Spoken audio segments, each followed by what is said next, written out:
Let's bring in host and legal analyst at the Law and Crime Network, Terri Austin. Terri, thanks so much for being here. We do appreciate it. Let's start. You and I have been talking extensively this morning about these charges, and we saw these charges, 24 of them come in. The top 5, I believe, were about the students that he now admits to killing that day, and the rest were premeditated murder and gun possession and things of that nature. But, you know, how serious are these charges? What does he face? And when could we see him face it?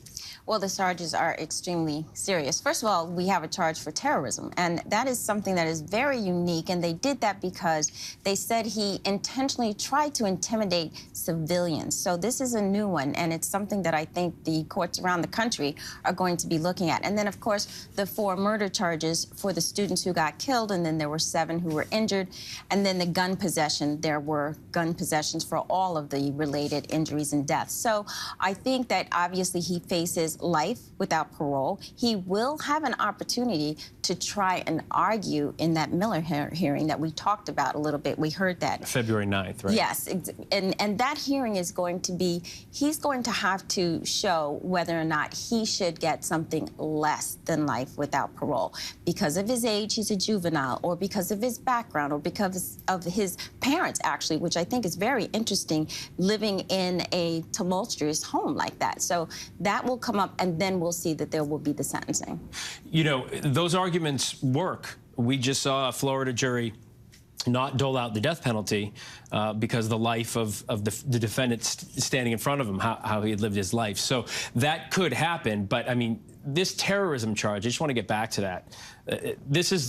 This could be charged for any school shooting, I would think, but this is just the first time they're doing it. Why do you think they had that top count? You know, I think it's interesting. I think it's very innovative here to do that, and I'm hoping that it does. Well, obviously it succeeded because he's pled guilty, but I'm hoping that other jurisdictions will look at this, because it's not just the victims and their families that are affected. It affects the whole entire community when you have someone who comes in and there's this sort of mass shooting. So it really is for the prosecutor here to say, we care about the community. We want to make sure that this doesn't happen again. And so that extra charge with those extra penalties, I do think will help, hopefully, in the future to deter some people from doing this type. And it'll make parents also, because these parents are being charged, it'll make them think about the responsibilities that they now have. Yeah, I mean, that's going to be really interesting. This is something we haven't seen in any school shooting yet. And you know, as we were talking earlier on,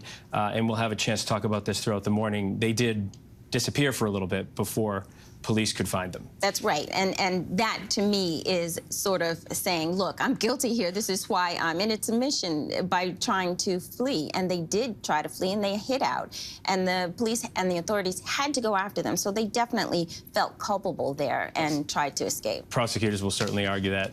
Terri, thank you so much, and stay with us. We'll be back for this throughout the morning. Terri, appreciate it. Hi, everyone. George Stephanopoulos here. Thanks for checking out the ABC News YouTube channel. If you'd like to get more videos, show highlights, and watch live event coverage, click on the right over here to subscribe to our channel. And don't forget to download the ABC News app for breaking news alerts. Thanks for watching.